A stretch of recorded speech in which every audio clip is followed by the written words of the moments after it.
I did actually. He came here to steal your award. We're on. They're a little difficult to take off. We are back for episode 77. We have the man with the biggest arms, the biggest. I always comment on your arms. Chef Rush, welcome to the show. It's absolutely pleasure being here. Put this a little closer. Oh, okay, here we go. It's an absolutely pleasure. Now I hear myself. Now it's absolutely a pleasure to be here. I wasn't sure how to, it's so weird to see you out of your outfit. That's you true. usually, you have, I always wondered if you custom cut those sleeves to show off the arms, but you walk in this shirt. Show the shirt here.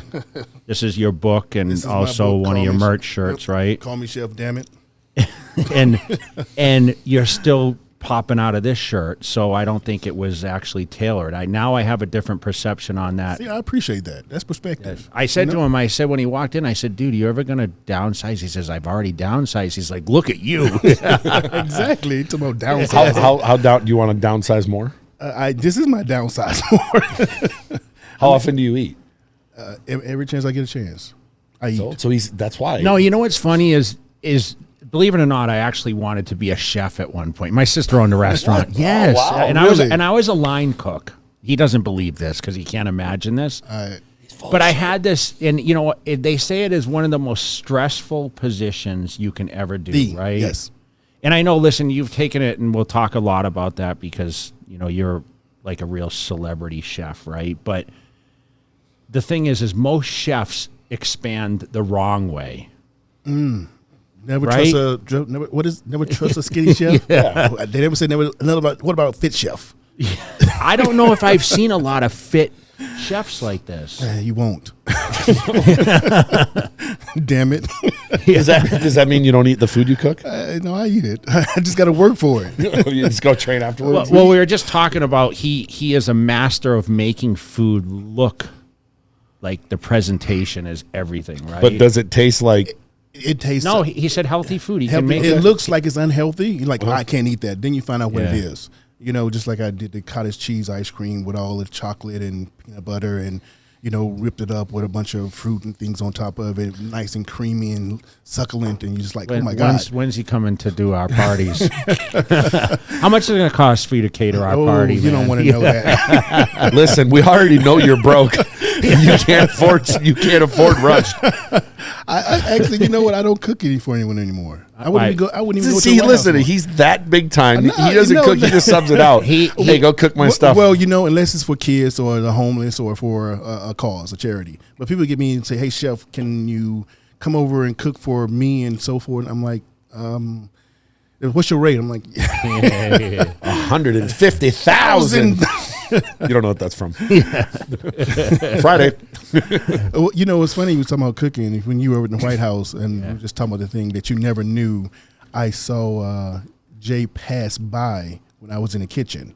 And he passed by and he walked, and we have a long window because I think we're kind of part of a tour. So people that goes by to get a special tour like him, they can see us. And so I was looking down, I came over, and he walked right past the door, and he backed up, and he looked at me, and I looked up at him, and we kind of nodded at each other, and he went on his way, so it was pretty funny. See, I never knew of Chef Rush until that picture surfaced, and and it was all over the media. Look at how big Obama's chef is. Obama's chef, and it was showing all the, showing you in with your arms busting out. I think it was some outside cooking. It was. How did that happen? It was for the iftar, Ramadan, and I just came back from Germany, and they asked me to come in. I had said no, then I changed my mind. Long story short was, iftar they eat at sunset. They can't eat before, and I was out just by chance. We had the media there, and right outside is where POTUS goes to the media thing. It's like all in like round robin, and the media press that was there, I hate the press, so I always run away. I don't take pictures. So the person that did, there was actually two people who did it. I actually didn't take the picture. They were sneaking. When the president came out, they turned around and took a picture of me purposely. And they came back outside and said, one said, I'm going to make you famous. And I joked with him. I said, I'm already famous. Laughed and like, look at social media. I'm like, I don't have social media. He said, look at Twitter. I don't have Twitter. I didn't have anything whatsoever. So what people didn't know is that when that happened, my job is to put everybody else in front. I actually ran. I'm an introvert, extreme introvert. You wouldn't believe that. I always been an introvert. I always put people out and taught people and trained people, put them in front. And when that happened, it was a decision to make, so I just kind of hid, and I went and called my mom. I was like, Mom, it's crazy. She didn't know anything about social media. She was from Mississippi. Like, yeah, baby, just, pray on it. I was like, okay, bye, mama. Bye, mama. So it was crazy because I had one social media up that was Instagram or something that I never used, and I got like 600,000 people at once, and I deleted the account right away. Deleted it, blocked it, did the whole thing of it, and I was just like, no, can't do it. And then a couple things happened that made me say, which was my mom again, that made me say, you know what, I'm going to go ahead and if I can do this and help one person or 2 or 10, I'm okay with it. And that's what I did. So let's step back from the beginning. So where are you from originally? Columbus, Mississippi. Okay. Small place. And who was Chef Rush growing up in? He was the hardest worker you could know as a kid. As soon as I was born and could walk, my dad put me to work. And he told me always, wherever you go, someone wants you to fail. And he always say, work harder than anybody else, ever. And very poor. So when I was growing up, worked on farms, did everything. My dad was the type of person that believed boys go to work, girls go to school, boys don't cook at all. Women do. That was old school Mississippi. And he used to have me going out literally, no lie, when I was young, picking cotton. I know that's cliche, but he would have me, even when they had machines, he would make us pick them by hands, which was the most appreciative thing that he could ever do, because now I still have the same ethics. People make fun about me getting up at 3 o'clock in the morning. I still get up at 3 o'clock in the morning. I still do what I do. I still work my ass off. I still do all these different things that I thought was normal, but I didn't realize everybody else didn't do it. So when I went into the military, I didn't realize I had an advantage because I'm already getting up early. I'm already strong as an ox. We didn't have gyms in Mississippi. It was a YMCA or something, but you had to pay for it. So anything I had to kind of learn from scratch. So did you join military right out of high school? No, not right after high school. I actually had a few scholarships: art scholarship, football scholarship, track scholarship. I was actually scheduled to try for the Olympics because I was pretty fast. Actually, I was very fast. Could you outrun Jay? It depends. I was pretty fast too. Actually. Were you really? I'm sure. Yeah, I was. Yeah. What you ran? I ran. I ran 100 meters. So I was 100 guy also. Yeah. You know what we're doing I was now? a shot putter and a discus thrower. I am setting this up. You two are going to race. I have to run low though because I don't want to pull my hamstrings. Oh yeah, I'll beat both of you for about 3 yards. Come on, I said 3 yards. After that, I have a real quick first step. 3 yards. So that came from the work background. Oh I'm yeah, sure. most definitely, and it never left me, which I'm appreciative of. Siblings or? 5 sisters, and I had 2 brothers, but one passed away. Sorry, from cancer. So did you go to college and play sports? No, I played sports in high school. Like I said, I had scholarships, but I didn't go to college until later on while I was in the military. Okay. So explain what was the reason you went to the military and what did you do in the military? So I did a lot of different stuff in the military. Even people don't know, because everybody thinks they know everything about everything, but I don't care. I heard you're a nerd. I'm a numbers guy. I started off, a lot in combatives. I kind of switched over later on.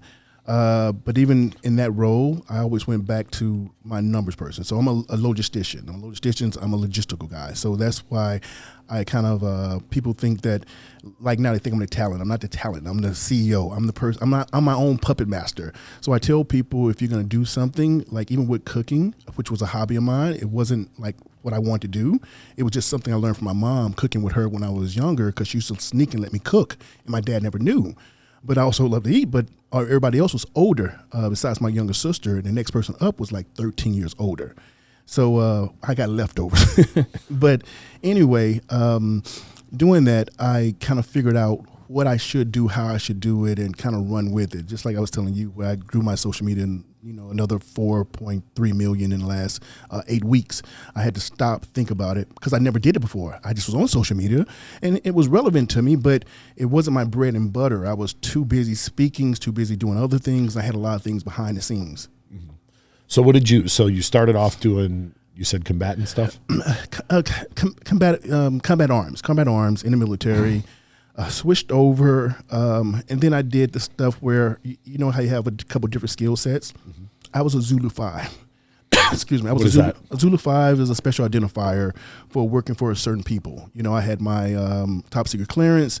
I had a bunch of other stuff that I use later on that I kind of put to work. That's how I was able to work over in the White House or for a lot of the generals, where there'll be Secretary of the Army, Secretary of Chairman of the Joint Chiefs of Staff over at West Point. So I did a lot of different things like that. So at what point during this process did you start cooking in the military?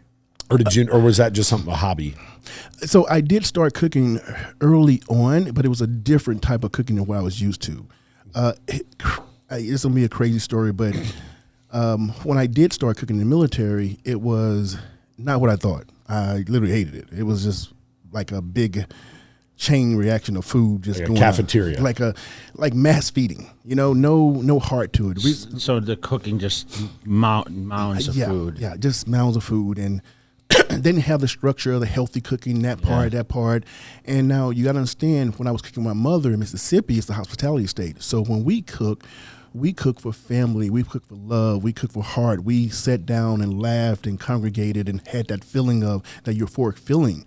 And that's what I loved about it, even as a young age and growing up as a kid. So my mom taught me that, and that was embedded. So in the military, when I tried to do the same thing, it wasn't there. So what happened was I still wanted to do it. And one day, just by chance, someone saw me and he wanted me to do a culinary show. And I had no idea what it even meant. I wasn't in home ec to do any other stuff. And I saw the show, went there, started training, fell in love with it. I know, but you're an introvert. How does this work? I don't understand. I know. You know what? It's crazy because, I said I'm an extreme introvert. I am also, by the way. You really? You would probably wouldn't guess that, but it's like, I'm listening to you speak and I'm like, I'm already like, wow, this is a lot, you know? So like you sit there and you say, wow, I'm an introvert and I'm this, that. And I'm like, dude, like, you're like wide open. You know what I mean? No, it's a true story. I'm going to tell you what happened. And when I say extreme introvert, I never talked in school. Never got in trouble in school. I never did anything. I didn't associate with people. I was a loner.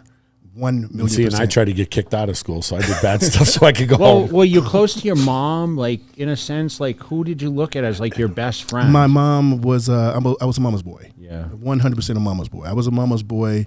Even when I joined the military, I used to go home every week to see my mom. My mom was my heart and my joy. That's why I do a lot of speakings for women's rights and women and things like that. Because I understand, I appreciate that. I know how hard it is on that end of it, because you got the good and the bad and indifferent. But going back to what you were saying about being an introvert, it was my whole time in the military. Now, when I got to do stuff that I loved, it was like me being a disguised extrovert, right? For a certain amount. Switch turns on. Switch turns on. The same thing happened when I started speaking. I mean, when I say I speak all over the world. I mean, I speak for banks and people that you would never think, doctors and lawyers, for corporates and all those different things. And I speak and I do it passionately and diligently. And then once it's over with, it just goes away. It stops. Goes back to my intro. But when it's time to smile, and like you do, and Matt, and when it's time to smile and take all those pictures, 4 hours in a row with all those kids or people, and give them gratitude and appreciate them because they come out for you for something you did and say thank you, of course I'm going to say thank you back. I know, but you have a crazy sense of humor, man. I am. Like, that's what you're more known, like, about these funny things that you do, right? And it's like... It's a switch. Yeah. It's a switch. But you know what, though? Like, you have the same thing. And I'm not famous like you guys, but I hate being in public. I don't like being on camera. I don't like any of this stuff. I've always told him this. I don't speak. I won't. I'm not doing any of this. I want to go home. And I had to beg him to do this podcast, Did you really? Wow. Yeah, dude. Yeah, because he felt nervous being behind a microphone. I never have. I've never liked public speaking. I remember in college I had public speaking, and the only way you could get an A is if you did 2 speeches. And I said, well, what if I do 1? They're like, well, the best grade you can get is a C. I said, well, cool, I'm going to do 1. I did 1, and I didn't do it anymore. And they're like, why don't you do the second one? I said, a C's good. I'm not doing it. I don't want to do it. That is funny. So I like me almost every night. Like, we'll message each other at 9 o'clock. Like, what are you doing? I'm at home. Because you don't want to go anywhere. But some people, like, I could never take it to the extreme that you do or Jay does. He rushes in bed at 9 o'clock because he gets up at 3. So. I wish. I wish. I'm international. I do a lot of business, East Coast, West Coast, Central Mountain, overseas. I mean, and unfortunately, I don't have an assistant. I fire everyone. I'm the type of person is if I'm working harder than you. One-man show. I like you. You know, I see what you do. I know your whole you. I'm that person. That's why I admire the hell out of you. When I use an example of that in bodybuilding, besides Arnold, I talk about you. So how did this happen that you ended up in the White House cooking? Well, no, he was talking about this show first. I want to hear about this cooking show that Which one? That they got you to. They wanted you to do this show or whatever you said. The military. Yeah, like the military. The military. So Yeah. the military show is a culinary art show. If you see my outfit, my uniform I have on, Yeah. it is. I have a badge on there. It's a USACAT badge, United States Culinary Arts Team. So you have to try out for it, and we compete all over the world. I'm an Olympic chef, so I competed all over everywhere. And I'll be honest with you. Sometimes chefs make me sick. Sometimes people make me sick. Actually, a lot of times. Okay, explain to me. I want to know. Because chefs sometimes they can be very arrogant. Some of them have the benefits. They think they're the best, right? They do. Yeah. No, don't get me wrong, they are. But Yeah. you go to schools and certain things, and you have opportunities that everybody else didn't have. I had to take a look back at that because I had to learn my ass by myself. I had to pick up books, and I had to learn this shit, and I had to look at things that I didn't have a mentor for, and I had to fail 1,000 times because I'm like, I don't know what the hell this means. I don't get it. I don't get it, but I did it anyway because we didn't have Google and we didn't have pictures and internet, all that stuff to look at it and have examples. We had some black and white picture that you're like, this makes no sense to me. But I did it. And then when I went to the show once a year, which was once a year at Fort Lee, Virginia, which I've been to 1,000,000 times and to support, I went there. I fell in love with it. I saw everything. So on my repertoire, I'm a master ice carver. I'm a chocolatier. I do pastries. I love lauder, which is competitive food. I do anything. I do pool. I do anything you can possibly think of. I fell in love with the art of food. And then I got into the healthy part of food. And then I learned to talk food about why. And then I learned so many different things. Like I do these cakes that look like you. And I do these like pedophores that look like little, just little fancy stuff that I look odd doing if people take pictures. And ice sculptures. Hold on. Ice sculptures. Ice about sculpting. this. Love ice sculpting. I even did it on my TV show. It was funny because I did one for my show the last time. I have this thing that I call my pause. I talk about it in my book. I pause. Pause means that, you push the button and you just stop where you are. Because I didn't get to do everything at once, like with culinary. We only had it once a year. I would do it and I would learn it and then I would stop it right then. So the next year when it started, I started back right where I stopped off. And I remembered everything from that point on, right? Same thing happened with ice carving. I saw someone doing it and then I was like, oh my God, that's amazing. I'm from Mississippi. I've never seen a block of ice that big, 325 pounds, and it's just a rectangle square. And one day someone asked me, can someone do the ice carving? And I raised my hand by reflex, and I was put on the spot, and like all men do, we don't back out. And so I had to do ice carving. They sent me there. I came back hours later with 2 ice carvings, unveiled it to them, and they looked at it in front of everyone, and they looked at me, and I was a private. They said, Private Rush, you did this? I'm like, yeah. He's like, great job. And I looked at him like, I know. To me, it looked like shit. But you have to think about it. To them, that was great because they've never seen it. What was it of? It was a cornucopia, Okay. which I didn't know what the hell a cornucopia was when I did it. It was Thanksgiving, and it was an eagle. Wow. And is this because you said you had a scholarship for art? Is this what this came from? Art had a big thing to do with it. Yeah, I mean, you have to be an artist. Yeah, you have to be an artist. Yeah, that's what I was saying. Like, I use art in everything. I use art in numbers in everything I do. Art in it doesn't make sense. It just you just like you see those rainbow colors and those different things. How I have to figure it out. Okay. I'm just thinking when you said you got this art, it's not anybody can just go make a sculpture. Yeah, no. I know, but he's talking about even the food, and this stems obviously from your mom. I mean, and you guys actually enjoying, like this was a very social thing, but it was also like I mean, you was set the standard early on, right? Oh yeah, I mean, of course. It was presentation. Yeah, it was presentation, and I was very competitive also. Even when I knew I was going to fail, I used to tell the guys who have done it for years and years, "You ready to lose?" And they look at me like, "Kids, shut up." And I'm like, and when I lose, I was like, they're like, and I had to be my biggest fan, like my dad said. I had to, every time it was over and they won, I was like, "I told you you're going to lose." And they looked like, "What the hell are you talking about?" I'm like, because I already won. I was there. I was in the battle. I wasn't crying about it. I didn't care if I lost. I got the experience from it, and I just drove from that shit, and I just kept going. See, and nowadays someone would be like, "You're arrogant, you're cocky, you're this," and it's like, no, you just believe in yourself. It's true, and I say that I have the humility for it. But I at one point in time, I even thought that like, "Are you being arrogant?" Like, I don't tell everybody everything that I do. I do a million different things. I don't show it on social media, but I know I should because it has a cause and a worth and a value to it. But at the same time, it's like, am I arrogant? Of course I am. I have to be arrogant because I stick up for so many people, to include myself. You got your kids and your kids. You got family. I do everything from helping pets to, service dogs like we were talking about to raising money for homeless vets. And so many different things you can do that people will look at and like, oh, you think you're better than everybody else. I am because I'm doing it. I like that. You should be like that. Like, are you better than me? Like, of course I am. You have to have the confidence, right? He just said that all chefs think they're the best, right? So what, are you the best chef then? You know what? I am not the best, but I'm where the best want to be. I want to ask you something though. So that's good. You say you don't participate in all these activities you mentioned, like these artistic whatever with this ice. You probably haven't done any ice sculptures for how long? I did one for the show, but before that, I hadn't done it for a couple of years. You did one on Instagram not long ago, so, right? Yeah, for that, yeah. So do you lose the ability to do that, or is it like a practice thing? It is a practice thing. Practice makes perfect. I'm not going to lie about that. So that's why I said I talked about with the pause.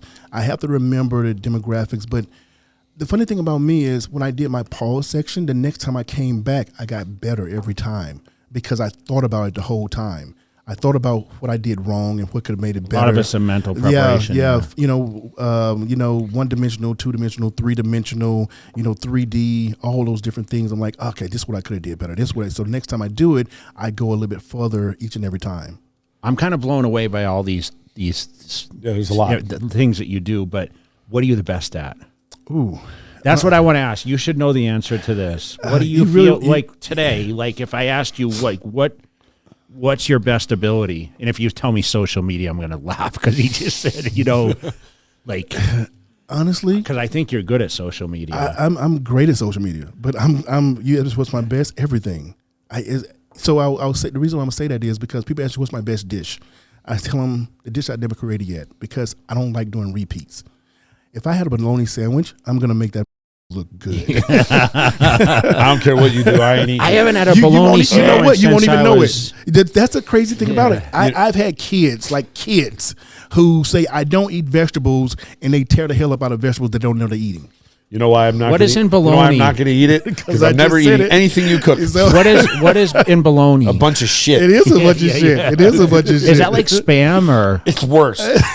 What's the worst thing for you? Is spam or is hash really bad for you? Hash is really. It's, you know what? I'm gonna be honest with you. If you ain't cooking and brewing shit yourself. I always two things I won't eat: bologna and a hot dog. I always wondered what the worst. What's the worst? Yeah, hot dog. Yeah, hot dogs are really good. No, I used to eat 10 hot dogs at a time. It's just rolled up bologna. I know there was this place called Hot Dog Annie's, and they would butter the buns, and you'd put all these toppings on the hot dogs, and you'd buy it was like $5 for whatever. And but there's a difference. Were they like the baseball ones, or it's actual? No, it was just like the Oscar Mayer. Yeah, it was this big, so it was like a butter grease thing, Now I'll tell you a secret about that. Right? Is seriously never eaten a hot dog. You shouldn't. But if you did, FDA allow allotment. Everybody looks at the back of the cans, the back of this, and they say FDA allotment, FDA blah blah blah blah blah and so forth. FDA will allow X amount of here in the U.S. We have the least strict FDA rules than any other country. I'm sure. Like when I say they could, now I'm paraphrasing. they can allow 20% of a foreign substance inside of a product, or 10% of a substance. Foreign substance means anything from rats to air to feces to F, Y, and Z and so forth, and call it not harmful. You know what's coming from this? Chef Rush said there's shit in our food. No. Yes, he did. Yes, we got it. I said a foreign substance. He's thinking to himself right now because he has the worst diet of anyone in this table. Yes. He just had 3 protein bars in a row. Oh my I haven't eaten anything today. 2 energy drinks and 3 protein bars. Perfect. And you don't eat bologna. But you won't eat bologna. Bologna's disgusting. That's bologna. He's every day he'll text me, what kind of shit did you eat today? I'm like, chicken and rice. Must have been shit. But you just said there's legitimate shit in our food. Hey, this one's not getting monetized. From the FDA. Sorry, FDA. We're going to get an email from the FDA. They're taking us down. They know where you live. You, not me. Okay, well, who has the healthiest? Who has the best? Well, it's different in different countries, right? You cooked all over the world, so. Yeah. Like, where's the cleanest food? I don't know about the cleanest food, but there's a lot of people. So I'm a culture guy. I mean, I'm gonna lie to you. Yeah. What's the best culture to eat in? Ooh, I just left Korea. I'm getting ready to go back next month. Love Korea, love Asian. I was in Brazil with the president over there. Love Brazilian food. Love Argentina. Argentinian. I eat so many different places. I'll be honest with you. I'll take what Cipro is. Yeah, of course. Yeah. Cipro. I'll Cipro the hell out of shit. Yeah.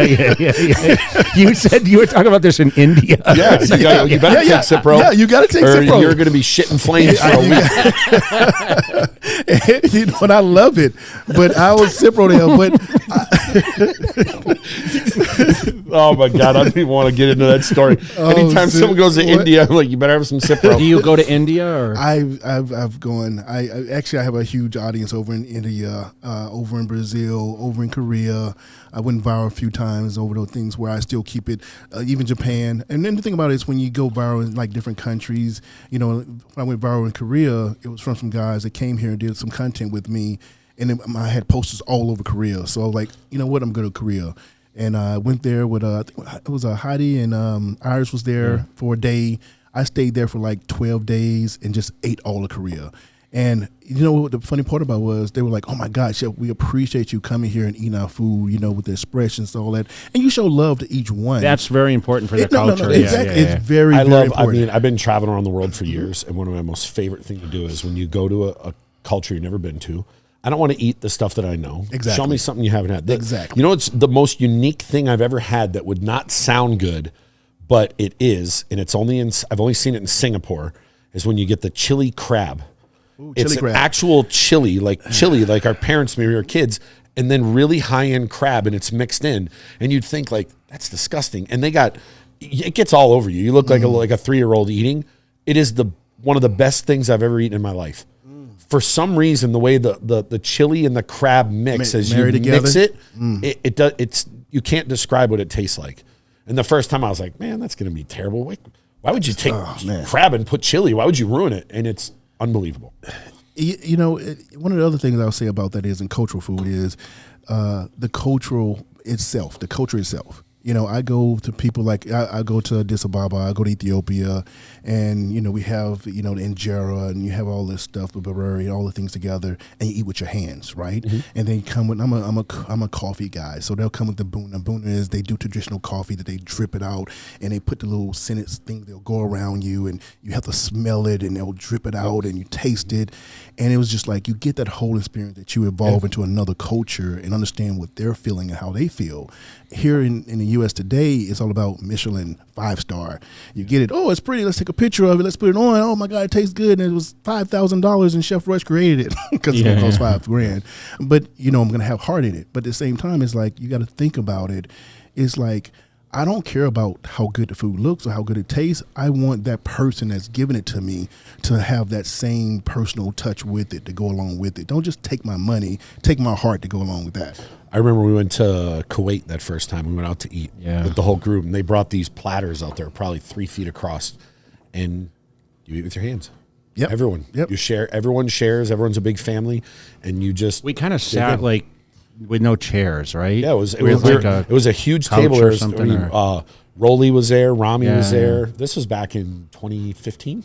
Oh, 2016. long time ago. Yeah. And Ashkenani Marie sat next to me, and there was the whole crew, and we just ate traditionally. And then they had fireplaces where you could sit around this restaurant. I love that. It was a unique experience. Exactly. And a lot of Americans don't travel around the world, and if they do, they won't try these things, and you're missing out on something. It becomes so westernized. Yep. I use the word westernized because they want to go to the same hotel, eat the same thing with the same non-cultural foods, in a place of vibrancy and, so many different things. I'm like you and like Jay, I'll go behind the scenes and just dig out and go dirt deep.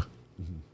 I did that when I first moved to Hong Kong. We used to always go find the little hole in the wall spots and just get the traditional local Mancanese food in Macau, the local food in Hong Kong. And a lot of it has in Hong Kong, a lot of British influence. So a lot of beans and stuff with everything. So it's like an Asian and British kind of mix. Or in Macau, it's Portuguese and Asian mix because Macau is a territory of Portugal till 1999. So I love that, like when you get these just kind of fusions of different cultures, and some dish comes up that you're not going to get anywhere else but that community. It's funny you said that because now if you take that culture over here and you do it and you put it on social media, you're going to have people like PETA. Of course, you're going to have that. It's funny because I did recently a pizza with grasshoppers. Right, granulated grasshoppers. I had grasshopper pizza. Did a pizza, made all fun. I said by no means is not promoting grasshoppers or crickets or whatever and so forth. In the military, when you go to training, you eat bugs. You eat bugs for sustainment. I call myself, people ask me about the best food or whatever. I have this thing I call disassociated palate. If I know I'm eating shit, my palate says you're going to eat shit. Yeah. If I know I'm eating high end, when people say, "Oh, chef, I try this play out," my palate engages, and I'm thinking I'm getting this wonderful food that I may or may not like. But the thing about it is now is that with me having that, I listened, I saw the comments, and people were trying to diverse it. Oh, here we go. Somebody's trying to promote crickets or this or that. And it's not about that. People got to stop thinking in their own heads and think about different culture, different people. It's normal in other places. It's normal. That could be the only thing they could eat. Everybody has a voice now. Everybody has a voice where you say, well, why don't you make a vegan stuff? Why are you always eating this meat? Because I eat meat. I'm not going to stop eating meat because you one person. If you don't like it, don't eat it. Yeah, exactly. That's fine. I have no opinion to what you figure, I'm the type of person I won't go anybody to social media and care about anything else they're doing. Unless if they're not harming anyone, killing anyone, doing something that's going to affect me eternally. Even I just don't do it. I do no divide. I don't talk about left. I don't talk about right. I don't talk about religions.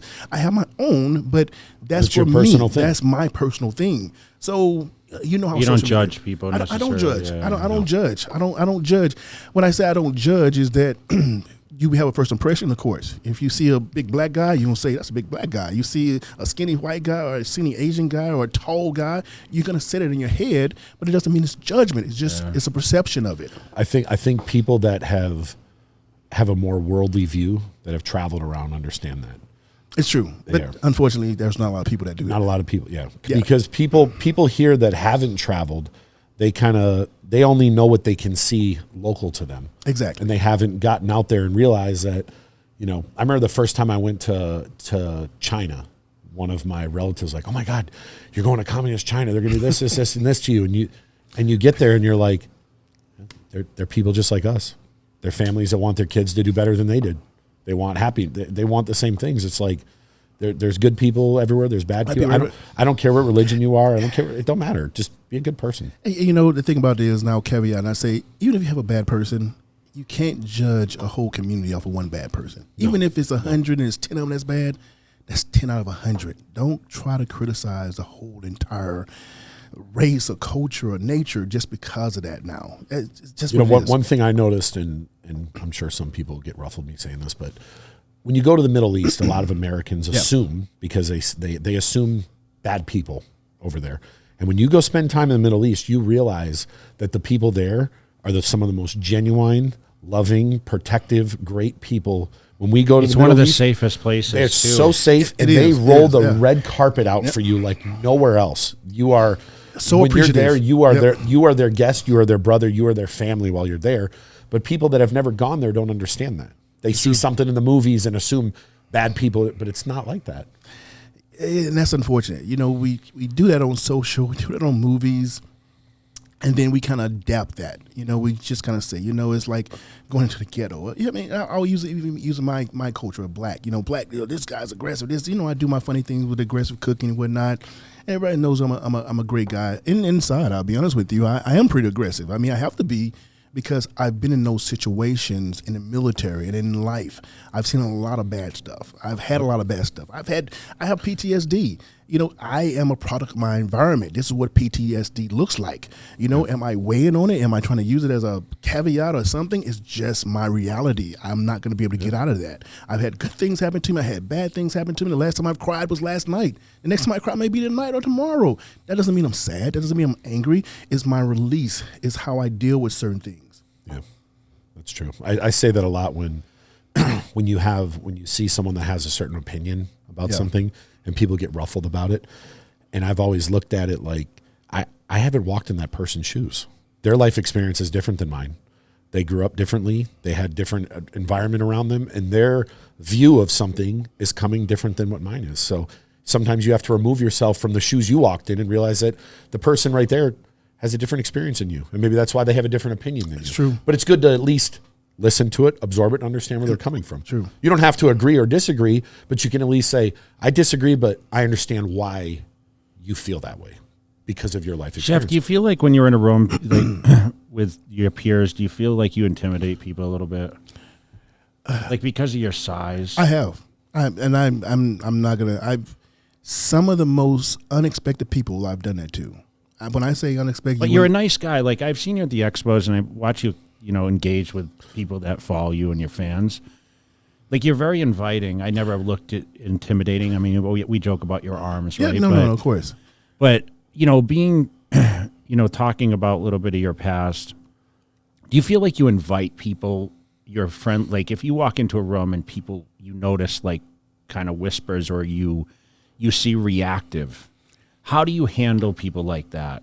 Do you engage, or do you stand back? No, is the question. I engage. I do. It's funny because when I was getting on the elevator to come downstairs today, the door stopped at the floor, and this gentleman, I was like, "Come on in." It was like, "No." I was like, "Get your butt up in here." I'm like, "Get your butt up in here." I'm like, "You made it sound like somebody was going to hurt me or something in here." You know, I've been another. I was in an elevator with a woman, little small white lady, and she got in and she's like, "Oh my," she was like, I think I might be a little scared of you. And I was like, "Ma'am, let me tell you something."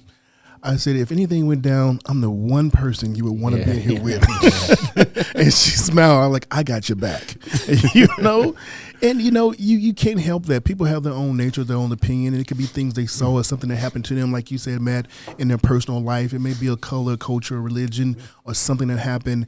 And sometimes it just happened because people are just bullies.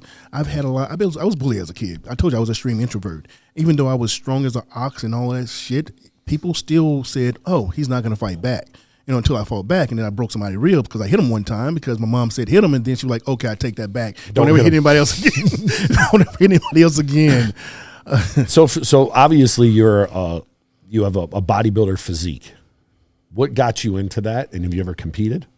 So I'm a combatives guy also. I love to fight. If people don't know that, they think that muscles don't win fights.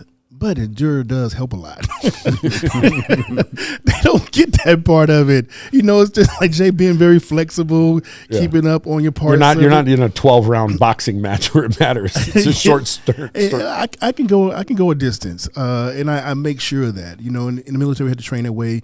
I've always been a fan of physical fitness. Like I said, in Mississippi, back there was no role models whatsoever. I mean, it was school, and it was me working my butt off, trying to play, and I also helped my family. I'm not gonna lie, even at a young age, because I just felt that way. You know, even when I was older, I just wanted to do everything to help and give back to my family because it was a tight-knit community, or anybody else that was along with it. And my brother was in the Navy. He left, and one day, like I said, he was much older. He was in the Navy. I was still a kid, and he left a book at home, and I saw it. And when he went back to the Navy, I kept the book. He didn't know it. He still doesn't know it to this day. It was Arnold's It was Arnold Encyclopedia. And I looked at that book. I didn't read any photo. That must have been the original one. It was the original one. Yeah, it was the original one. It was encyclopedia. And I had no idea. I knew who Arnold was, of course, Arnold Schwarzenegger, of course, but I knew anything about it. I just looked at the pictures. I didn't read anything about it. And then I was like, I have none of this equipment. I ain't got shit. But I'm like, I ain't got none of this. So I started doing the push-ups, started doing other stuff, and started improvising to make things my own. And then later on, I started reading the book, understanding stuff, and realized that, and I'll be honest with you, I learned my body at a very early age. It talked to me. I learned how to grow, how to do this. I would have that summer body in a couple months, and then I would stop, and then I would let it go, and then come back, and my body was just very good to me. And I learned that, and then later on, as it went through, when I went into the military, I just started adapting and doing J and running and this person, that person, and just kind of following that whole career just from afar, from a love of distance. But my life in the military and what I did was very vastly different. So I didn't have a lot of opportunities to do a lot of different things. Did you? But you never competed? No. I never competed. Did you want to? Someone asked me that question, and I said, and a part of me did, and another part of me was like, I already won. I've done so many different things that, because like culinary, competing with me would just be competing against myself. So just like Jay said, and like, what's my level? I'm still competing with myself every day. Another 10 years, we'll still look the same. People can't say that. They do. They go through those phases where they competed, and all of a sudden, like, I'm done now, and now the body's settled, and here's where you are. Here's your foundation. I want my foundation to be steadfast. Now, 10 years from now, 20 years from now, I'm gonna tell you, it will be. Is this difficult for you to maintain this body? For me to maintain, because you travel a lot. It is. Like, if I asked you how many meals you ate today. Today, only 3. And what's the goal daily? The goal daily is to get trifecta, eat as much as I can. Yeah. Uh-oh. I'm running that. You think 5 meals or 6 meals? If 4. If I could do it, I would do 6 meals. If I could do it. What do you think is the average you eat, though? The average as far as meals wise? Yeah, 3 or 4. Probably about 4. And when I say 4, they're not complete meals, or they may be kind of a adjustment and so forth. Not like I want them to be. My travel is really crazy right now. I did over 500,000 miles last year. And you say, I get the schedule, but I'm also controlling my whole destiny. I'm my own person. I answer all my emails. I run my social media myself. I do all my content myself. I do everything myself. Shout out to what airline? Who's your preferred? American is my #1 airline. Okay. Garbage. American and Delta, of course. Second pile of garbage. We use United. Listen. So no. Let me caveat. You know what I love about United? My first time when I flew, I fell in love with United flagship. Mm-hmm. They have the most flagships anywhere. American has a couple of them, but United is stacked with them. I love United. Only reason I didn't use United at the time because they didn't go everywhere I wanted to go. Yeah. So that was the only reason why I didn't use United. But if I get a chance to go, I use United. The good thing, like for us, the reason we do is you can pretty much get anywhere in the world now with one layover from here. So now that they have flights going to the Middle East from New Jersey, you can get to South America from 3 different places in the United States. You can get, we go to San Francisco. You can get anywhere in Asia, anywhere in Europe from Chicago. Yeah, he's a master of airlines, by the way. Oh, I didn't know that. I didn't know that. If you want to learn, he's like, you can take a course with Matt on airlines. I'm trying to get. He'll tell you the angle and the seat position, exactly the degree. Yes. Listen. I've been flying for a very long time, and when people are like, I'm going to book your flight, I'm like, no, you're not. He'll tell you the difference between 2A and 4C. Yep. 2A, your knees. 2A is half class. Your knee is going to touch the seat. It's going to touch the seat. But no, I'm trying to get to like just buy a private plane See, we don't have to deal with it. Yes, there you go. Or you could buy one and let us use it. Well, you could buy one and let me use it. Listen, I got something working on. I'm not going to talk about it, but there's going to be a plane here soon. All right, so we talked about this. So White House. Yes. How did this happen? Because I'm pretty sure someone doesn't just say, "Hey man, can I join the White House?" It's not on Craigslist. It's not anything. I'll be. You know, what on Angie's list? Angie's list. It still exists. Okay, no. But long story about that was, I told you a story about my dad said there's someone that always wants you to fail. So the person that tried when I tried out to come to DC for a job. There was a person who was in the military, in the Army, amazing chef, great chef, has cooked all over the world, Olympic, all that. For some reason, it's when I first go into Joint Forces. Joint Forces means Army, Navy, Air Force, Marine, Coast Guard. They're joint. Usually if you're on a base, it's with your Army or with your Navy, Air Force, whatever. So I went to Joint Forces, and I had the Navy guy. This was a Navy guy. And shout out to Navy. Some of them I just don't. But Navy is Navy. I love my Navy guys. Anyway, I tried out, and this guy told them not to hire me. I was a young kid. Now, mind you, I was very raw. I was the type of person, I'll be very honest with you, I did not kiss anybody's ass. I was very non-political. I'm not going to kiss your ass. A grown man, a woman, I didn't even work with women, females a lot like that. But a man, I'm going to do my job, but don't make me feel like I have to kiss your ass. Yeah. So that's a good life in general. Yeah, good thing to live by, period. So when I get around people like that, I'm like, God, I gotta get away from this person. I gotta get away. I hate suck ups. I hate this. I've never done it. I never will do it. And to this very day, I've never even take pictures. I mean, if I saw you, I'm like, hey, Jay, come on in. I'm admire you, but it's just like the man code I have in me. Long story short was this guy said no.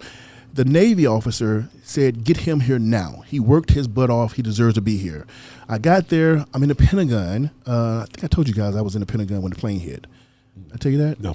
Okay. So that's another story. But well, tell us. Well, I'll tell you this word first. Okay. So long story short. I want to hear this. So don't forget. Long story short was he got me there. And when I was there, he was very distant towards me. I didn't know why. He just was distant. He was on Army. I was excited to work with him, thinking I'm going to learn stuff because I had to learn stuff on my own. And I realized he wanted me to suck up to him. And I'm like, hey, chef, I'm not going to kiss your ass. I just need to do my job. And he was like, okay. Long story short was one day we were doing something for some royalty, and he did this cake that I fell in love with called a puzzle cake.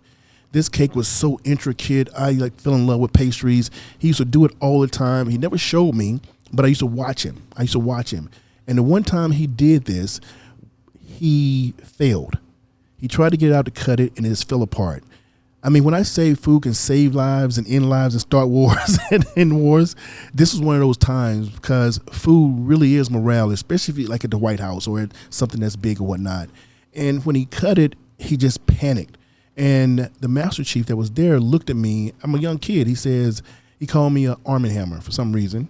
And he said, can you fix this? Without hesitation, I said yes. This cake takes 2 days to fix. I went down to the mezzanine, begged them for frozen cakes, went up, made ganache, made praline cream, made whipped cream, made all this stuff, put it together, cut it at a 90-degree angle, put the thing together, put it in a flash freezer, had about 5 minutes, just like a movie, cut the cake, came out perfectly. And he said to the guy who had been in for over 20 years, and I had been in for, a couple years, he said, he just shaved your ass. Just saved you. When he did that, the guy looked, he put his head down. He said, great job, chef. I'm going to take you somewhere next week. He took me over to the White House. I was over to Blair, and he said, I'll get you in, but you got to do the rest. I got in, and the rest is history. And how long were you there for? A long time. A long time. Yeah. Of course, also, one of my things. How many presidents? 4 presidents. 4 presidents. A long time. With service, and being in the military. One of my things that I have a deep passion for is to serve. I will volunteer to go anywhere that is somewhere people don't want it for, like Iraq or Afghanistan, or go over and do things or volunteer to do something that is kind of unorthodox. It was always embedded in me. I was always just a when I say dirty person, like I would go in the dirt and I'm okay with that. So I'm going to ask this just because I have to, because if I don't, I feel like I just have to. So tell me, which presidents were any of them like cool to hang out with, or were some more distant? Or I mean, you don't say anything negative. But I mean, everybody's cool with me. Who wouldn't be cool with me? I mean, well, no, they could be cool to you, or they could be a dick to the person next to you. Well, okay, I can't answer that question because that's true. You know what I mean? Some people are just cool. And some people are. Who was the easiest one to cook for? Let's ask that question. Who was the easiest to cook for? Most simple stuff? The simplest stuff? Yeah. The simplest stuff would be President Trump. Okay. The simplest. Yeah. The simplest. Just want, because not everybody wants. Nope. Some people just want something simple. His palate very simple. Very, very, very, very simple. That when he was in, that's one of the reasons why I actually I came to L.A. Got my place in L.A. as well. Because of Trump? Yeah, because it wasn't a lot going on that part of it. When each administration comes in, everything changes. The service literally overnight. When the old one passes, it's dead. New one's in, remember everything that's new, nothing old. Wow.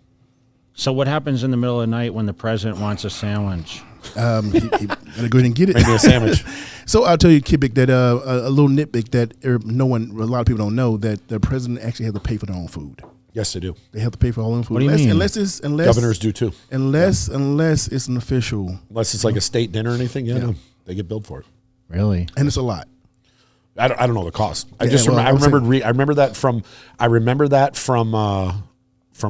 social studies. Let me ask you this: in the White House kitchen, what is the most unique thing they have that most don't? Anything? No. It's very cooking is cooking. No, it's small. I mean, you pass by it. Yeah. It's very small. Everything is kind of serviced out. It's the White House. It's built. It's a very old house. I mean, I can barely fit in the stairs going downstairs. It's like those round circles where you go in, and I gotta stay like this, and each step is like right in front of each other. So if you're going down, it's like I'm gonna get stuck one day. I know I would get stuck now. Yeah. And when you saw me, I was like at least about 300 pounds or so. Yeah, which is crazy because what now? You weigh what? Like 280, something like that. All right, the Pentagon. Yeah, tell us about the Pentagon. 9/11, undoubtedly one of the worst days in history. Besides our past tense. In the 20th century. Where were you? This exact moment when you got the alert. I was in the radius of it, right? Didn't know anything about, the other thing. Well, I knew some about it, but to be honest with you, nobody thought anything about it. When it first came out, it was just like a plane accidentally, hit, one of the towers. And so that's what I heard too, yeah. Yeah, so accidentally. And then when that happened, it hit.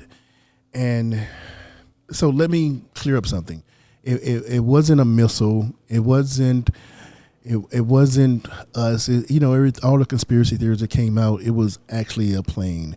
The crazy thing about that is, to put it in perspective, is the very next day, the media did an outlay demographically of the Pentagon, and they put it on paper. They showed where the plane hit, but at the same time, it hit over here, and all of our leaders, I won't call out, were right on top of each other because it made it convenient because it's the Pentagon. You know how big the Pentagon is?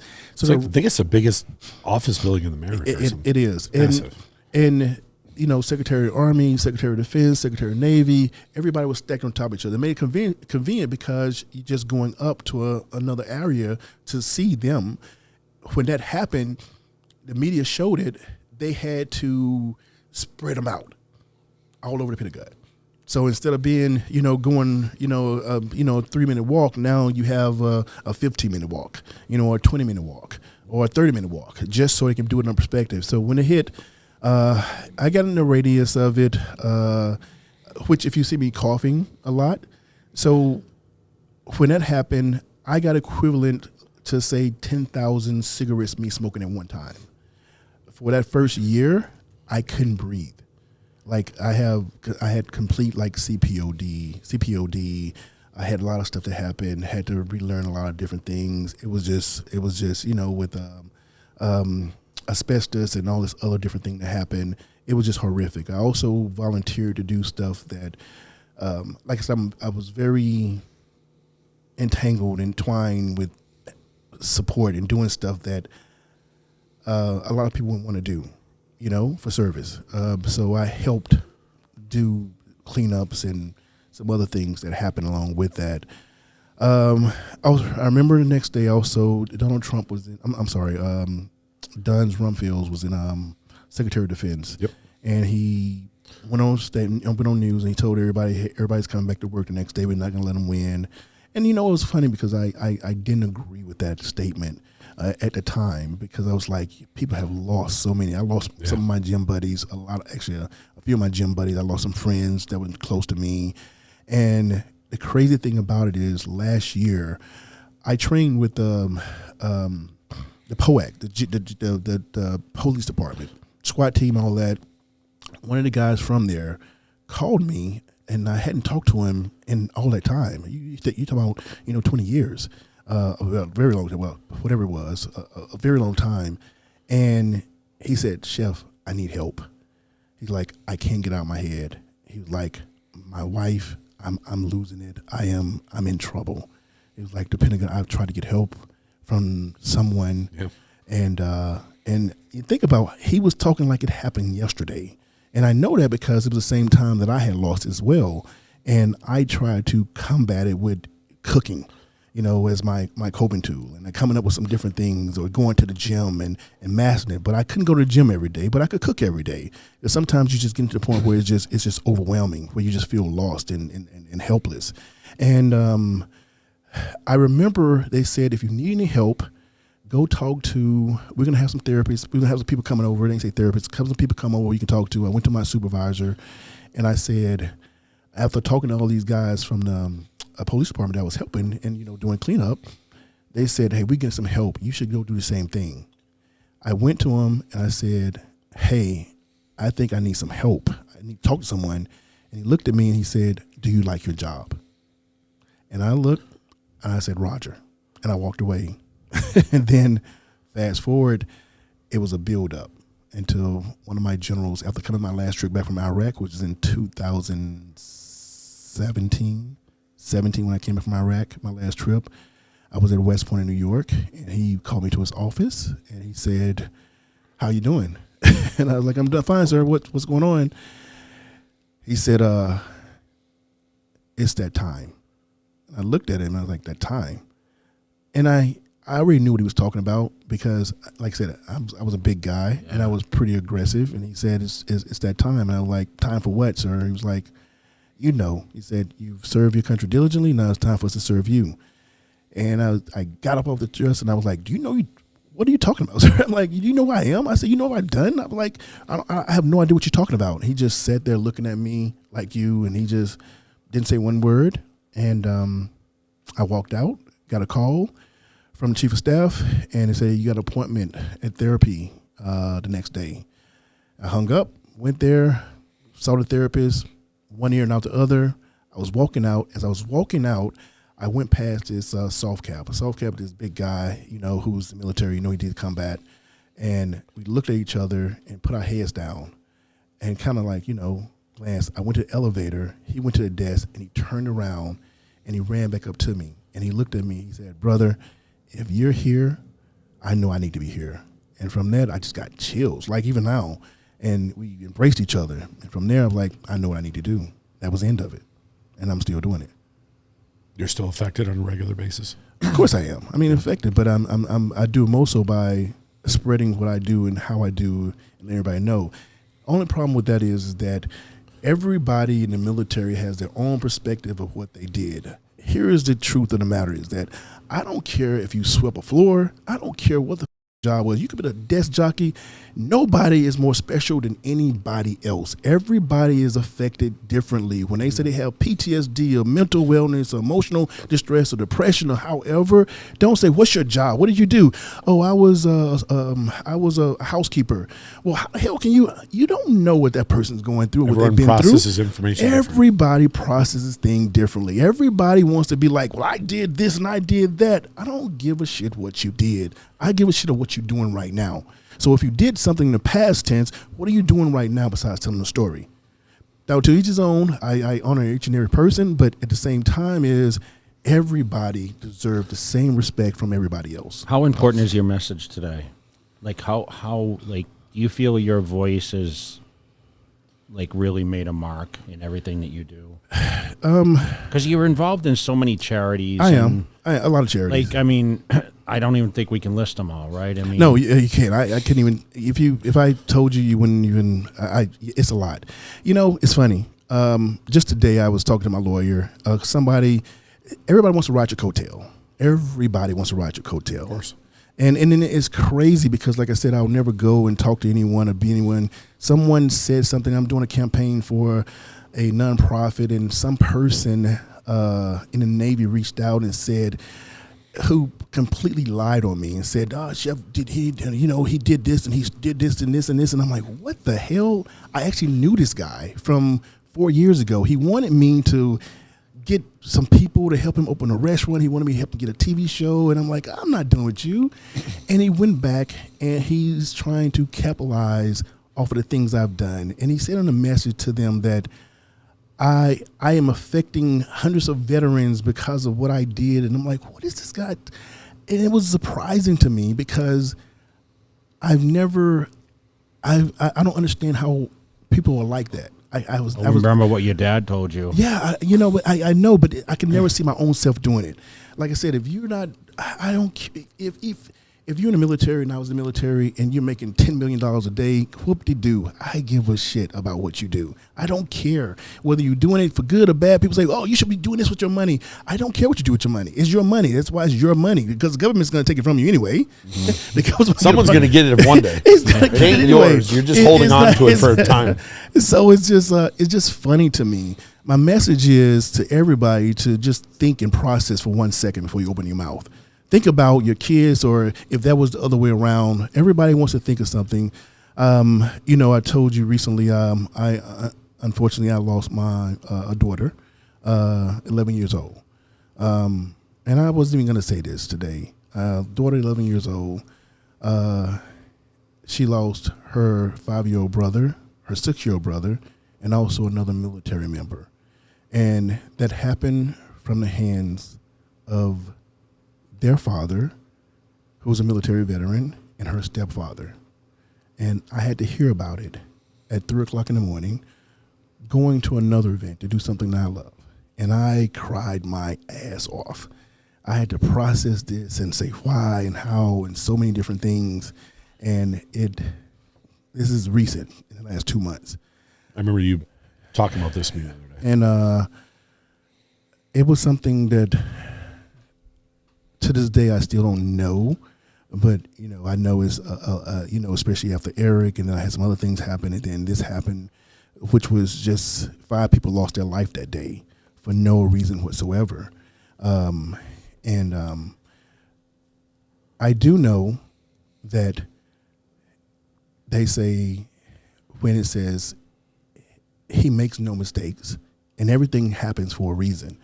And like my mother told me, and when she passed away, I tried to shut down. And I know if I stopped, I did stop that one time. And I remember after that time before my mother that I sat on the couch and I said, I'll get up tomorrow. Tomorrow turned to a week, and then a month, and then a year. I was still on that couch. And then I finally got out of it because I threw away all my pills. Literally, I had a moment of innocence, and I threw away all my pills.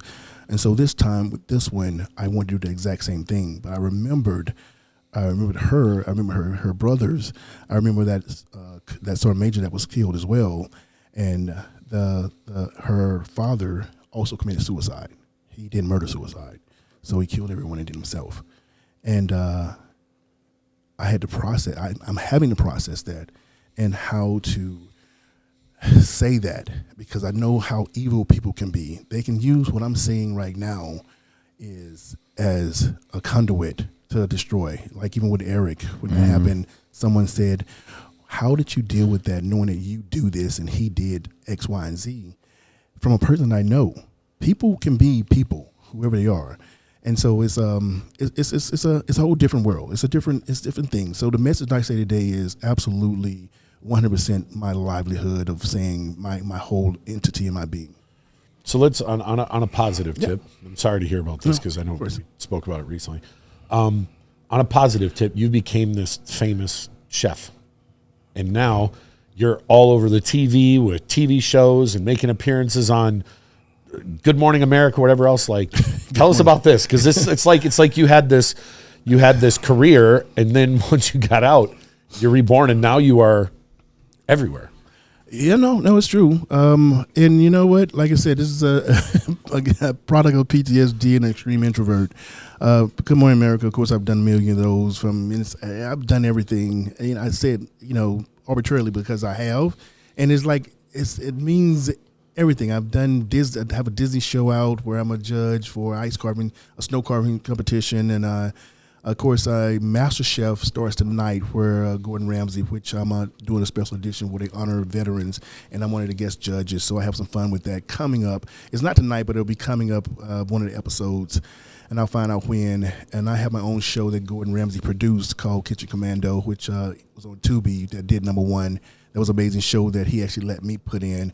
The one thing that I said when I started doing this, and my guys in LA said, Chef, how did you come here and get all these roles and do all these different things, and you've never taken an acting class? You've never done anything. You've never taken speaking classes. You've never taken an acting class. You never did this. And I say to you, I said, I'm gonna say God because I'm religious, but I'll say to each and every person, whatever you believe in, how you believe. But for me, it's that. I say, if He gives you an opportunity to speak, one, you're gonna do it. You got to speak. He said, you need to speak. I'm not going to go, I'm shy. I can't do it. I had to have a voice. Introvert, you have to say a message. It's from you to say it. And then if you get an opportunity to go in and do a show, you got to do it. You got to smash it. You got to smash it. And believe me, when I did that show, everybody thought I had done it forever. They were like, Chef, yeah. It's like, even all the people are like, man, how many shows have you done?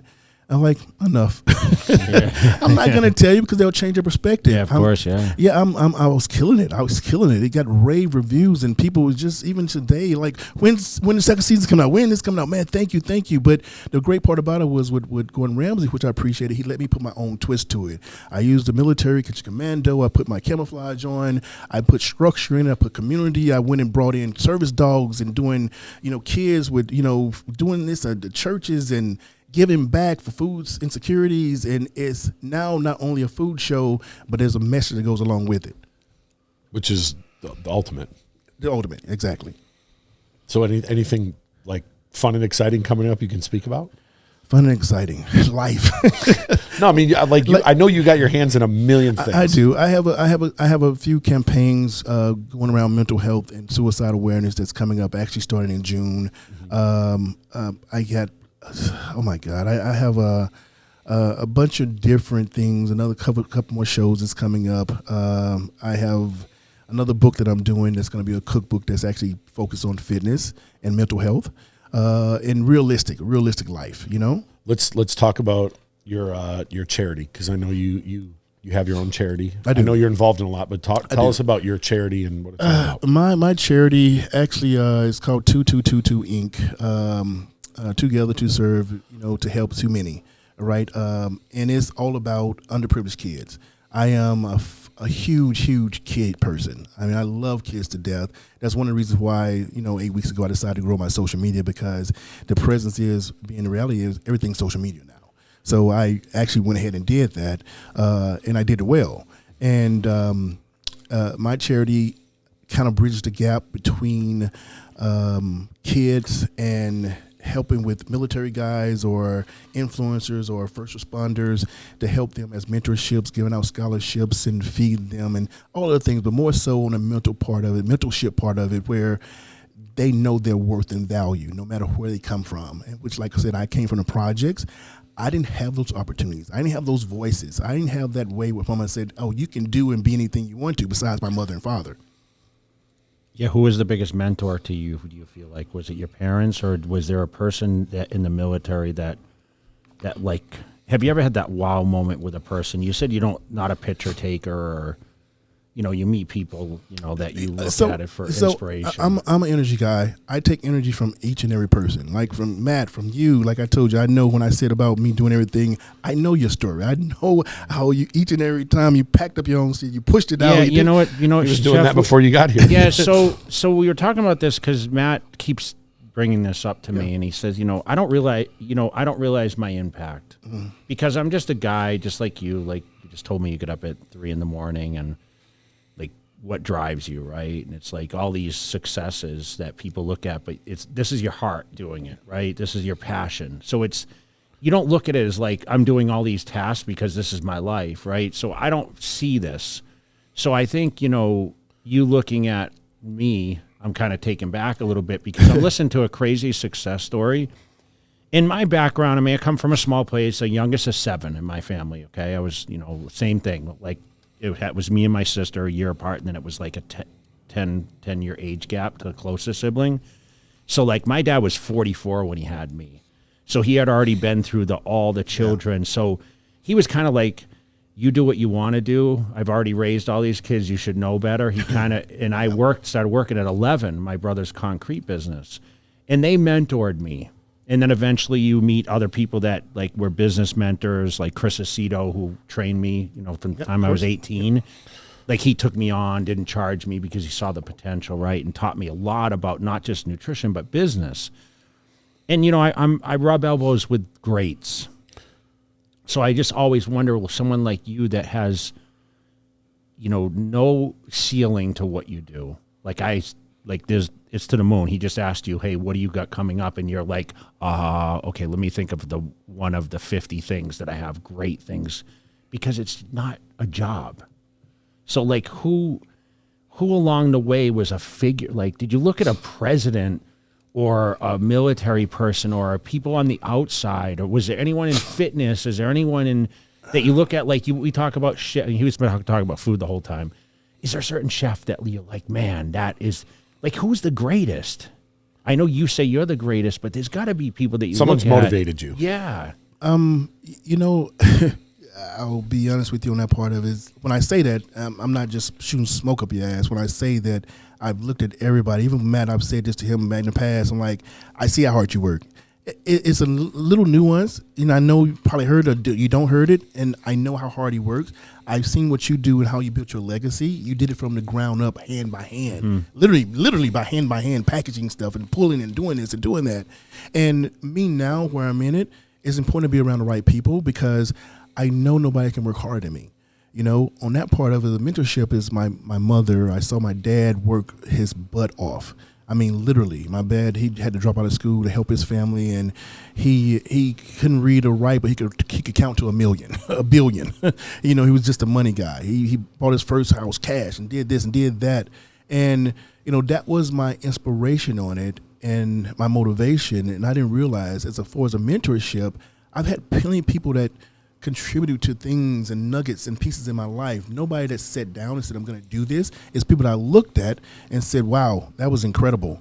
And I can go from that and I can build from that and I live from that. But now every day at 3:00, the first thing I do in that mirror that I go in the bathroom is after I do my meditation push-ups, I go in the mirror and I look at it every day.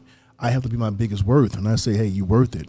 Today we're going to do X, Y, and Z. I literally talk to myself. I love that because honestly, I never took anyone and said, I'm going to model myself after this person. True. Like I looked at Stallone and Van Damme were my inspirations body-wise, but I never knew their workout routines.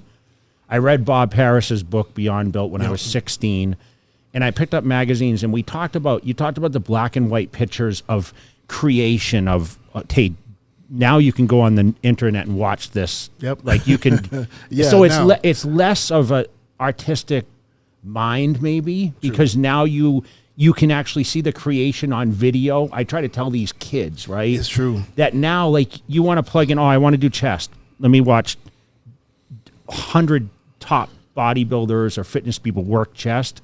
It's a lot easier than the magazine laying out and making those pictures come to life, and we're in the same boat, right? Yeah. So people can see this now. That's why social media is so important. Your influence is going to trigger many in many different arenas, not just food or. No, I mean, what they're going to get out of this interview. Which, listen, I'm floored by all the information because I never really knew that deep. I mean, I said to him before, I don't know a lot about your background, but I know a lot now, which is very impressive. Like I'm kind of blown away. You know, we've talked about this many times too. Like, I know you have a lot of charity stuff you do and a lot of military stuff, and I mean, he's sitting right here, and I'm going to speak for him. Like anything we could ever do to get involved in that. I know I'm not like this famous person, but I can do my part to make things happen, so we can play our part, and being there for the people that sometimes are forgot about.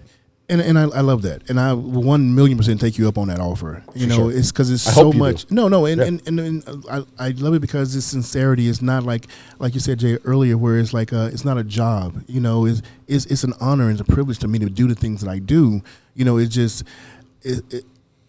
I feel really blessed that I can do things like that. Like I said, now with social media, and kids that come up to me and say, I want to be just like you. And I'm like, no, be better than me. I'm giving you the blueprint to start where I stopped. So you shouldn't have to start from my failures, start from my successes, and then build from there. Yeah. But you got to listen.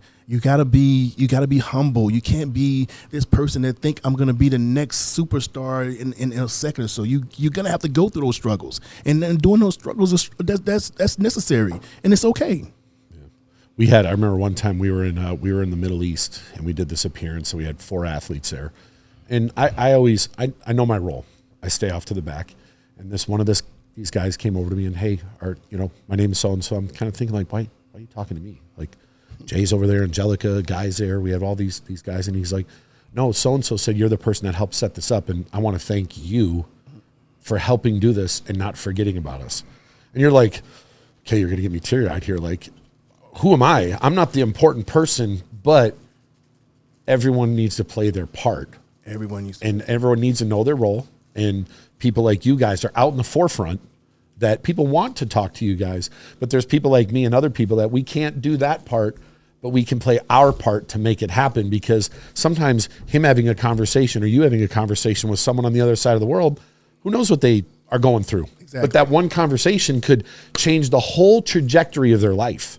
It's true. Just given that a little bit of time. Me and him talk about this all the time. Like, sometimes we'll go to these expos and other athletes, and I'm sure feathers will get ruffled, and I don't care.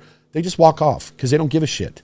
But he'll sit there for hours. Him and Brian Shaw and other people will sit there for hours. But you know what? That person might have drove 12 hours to come see you. They might have skipped work, and they don't have the expendable money to skip work, and they skip work to come see you. So just giving people that little bit of time could literally change their life. That's true. You never know what someone's going through. And that's what I appreciate about this. And I'm very honored and humbled to be here today talking to Jay. You know, you're legendary. I want to shake your hand like I've always done. You know it already. That, yeah. I want to shake your hand also. And I want to say, and that's my token for, Challenge Coins. Just, say. Do you know how many? It's crazy. I know. I want to get I need to get some kind of thing, because I love this. Every time we go anywhere on the world, they give you these, and it just. I don't think this is. This is the coolest one, though. It's not. I think they kept you a little bit of arm size down. They did have to swing it down a little bit. Yeah, I'll make sure the next one is bigger. I love it though, man. It's awesome. And that's one I actually give out on each one of my shows. This might be the biggest one I ever got. It is the biggest. Yeah, it is. Yeah. And that's a special one I had made. It came from a long place. It took me like 3 months to get them, and I have no problem. And I'll be very honest with you. I spent tens of thousands of dollars on Challenge Coins. I do them for kids. I have the ones that I go into airports. Kids come up to me and I pin them. People come up to me. You got to be worth it, to the value and so forth. I met people 3 years ago that had my first Challenge Coin. They like, shit, I have that one. Yeah. You gave that one to me years ago. They have it. And they were like, I got your Challenge Coin. They pull it out, and it's the most humbling thing, because they know the history behind it and how important it is. And it's not like a monetary thing or anything. It's just like a substance thing where people can say, don't ask for it because it's there because you want to add it to your collection. I want to add it to your heart, to what you do and your mission. And this is all about mission right here. I love the message. Never give up. Keep going. You can do anything. And that's what my mom used to say to me when I was a kid, until she passed away. So I know it's cliche, but she just said, you're worth it. You can do anything. Don't do it. My mom passed away. I was in New York City. Long Island with Gary Vee. He looked for 7 inspirational people to do a commercial. I was one of the 7. It's when I first started. Huge audience was there. My sister called me up and said, your mother, come to see your mother if you want to see her live again. I'm like, what are you talking about? What are you talking about? I don't know. I jumped on a plane and went to Jackson, Mississippi, and my mother was 70 pounds lighter and couldn't talk, couldn't walk. I cried like a baby. And I said, why? I'm, like I said, I'm a mama's boy. And she was like, because she knew what you were doing. She didn't want to stop you.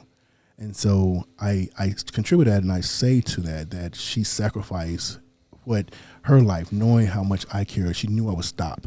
And so when I give that out, I'm giving out a piece of me of her saying thank you. It's a great message, yeah. No, it is. Thank you. I mean, I love every time we've ever got when there's a story there. Another trip that we took, just when you mentioned pinning, and I'm sure you know where I'm going to go with this.